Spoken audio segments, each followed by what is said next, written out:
Pyorrhoea क्या होता है? पायरिया में हमारा ये होता है कि मसूड़े से खून आना। एक नॉर्मल सा सिम्टम लेके पेशेंट आता है कि डॉक्टर साहब मसूड़े में खून आ रहा है। या कभी कभी पायरिया के सिम्टम्स ये होते हैं कि आपको थोड़ा ठंडा पानी पी रहे हैं या गर्म पानी पी रहे हैं तो आपको एक सेंसिटिविटी, झंझनाहट हो रही है। इससे ही हमारा पेशेंट अपनी लेमन लैंग्वेज में पायरिया बोलता है, पर मेडिकल लैंग्वेज में डेट इज जिंजिवाइटिस और पेरियोडोंटाइटिस। तो पायरिया क्या है और क्यों होता है? जैसे कि मैंने अभी बताया, पायरिया में दांतों में से या मसूड़ों में से ब्रशिंग के टाइम पे थोड़ा थोड़ा खून आने लगता है।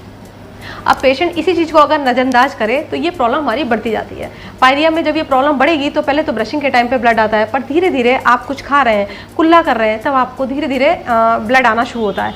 आगे प्रॉब्लम बढ़ने पे इसमें क्या होता है, मुंह में से बदबू आनी भी शुरू होती है। और लगातार अगर हम इस पायरिया को नज़रअंदाज करें तो मुंह में बदबू, अब आप च्यूइंग कर रहे हैं, चबा रहे हैं गस्सा, उसके साथ ब्लड आ रहा है, तो ये इसकी बढ़ती, अगर आप इसे नज़रअंदाज करेंगे तो पायरिया बढ़ता चला जाता है। तो हमें इसे इनिशियली देखना होता है। अगर ब्रशिंग के टाइम से मुंह में खून आ रहा है तो हमें पास में जाके अपने डेंटिस्ट की सलाह ले सकते हैं। अपने डेंटिस्ट से ऑनलाइन हम प्रिस्क्रिप्शन ले सकते हैं कि इस पायरिया में हमें क्या करना है। तो विशेषतः हमें इसमें क्या करना होता है, सबसे इंपॉर्टेंट काम है मुंह की सफाई रखना। अगर मुंह साफ होगा तो पायरिया कभी भी नहीं होगा। Pyorrhoea is gingivitis. What is gingivitis? मसूड़े में थोड़ा थोड़ा स्वेलिंग होना, तो दांत मसूड़े के बीच में एक जगह गैप बनता है, गैप में आपका खाना फंसता है। जहाँ आपका खाना फंसना हुआ, वहीं फंसना शुरू हुआ, वहीं पे एक स्वेलिंग आती है मसूड़े में। फिर आप जब कुछ चबा रहे हैं तो मसूड़ा पफी होने की वजह से उसमें से पानी निकलता है, कभी कभी ब्लड निकलता है, डेट इज कॉल्ड पायरिया। तो इसके लिए हमें मुंह की कैसे सफाई करनी है? हम सुबह तो ब्रशिंग करते हैं, तो जो पायरिया के पेशेंट्स हैं वो अगर दोपहर में लंच करते हैं तो उसके बाद उन्हें माउथ वॉश करने की सलाह दी जाती है।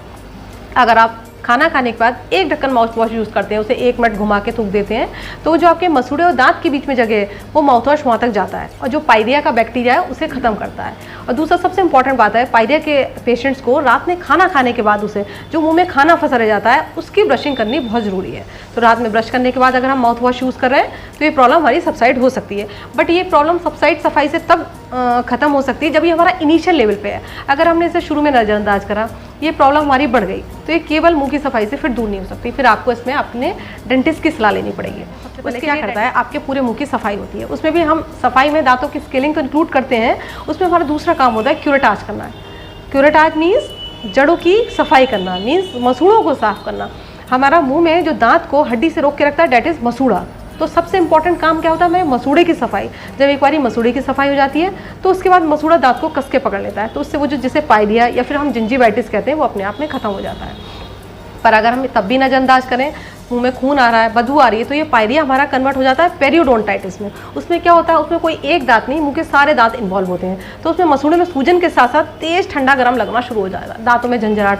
अगर आपका सादा पानी भी लग रहा है तो उसका मतलब ये प्रॉब्लम बढ़ गई है। कभी कभी हमारे मसूड़े बिल्कुल लाल हो जाते हैं, उसमें बर्निंग की सेंसेशन होने लगती है। ये बिल्कुल थर्ड स्टेज है जिससे हम बोलते हैं एनक, that is called acute necrotising ulcerative periodontitis. ये इसकी सबसे लास्ट स्टेज होती है।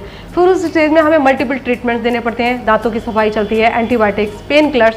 तो हम वहाँ तक ना पहुँचें उसके लिए शुरू में ही एक अलार्मिंग कंडीशन है कि आपने ब्रश करा, हल्का सा खून आया, उसी पे हमें ध्यान देना है, मुंह की सफाई शुरू कर देनी है, माउथ वॉशेस या बगल में अपना कोई भी डेंटिस्ट है उसकी सलाह लेनी है। इसे बढ़ने नहीं देना है, क्योंकि सबसे कॉमन कॉज जो दांतों का होता है डेट इज पायरिया।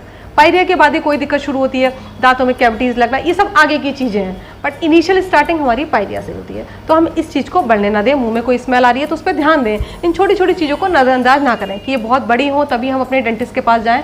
तो इसके लिए है कि प्रॉब्लम बढ़ने से पहले ही वहाँ पर उसे रोकें। तो ये मेरी आपकी अपने इस चैनल के माध्यम से सलाह थी, इस पर आप थोड़ा ध्यान दें। जय हिंद।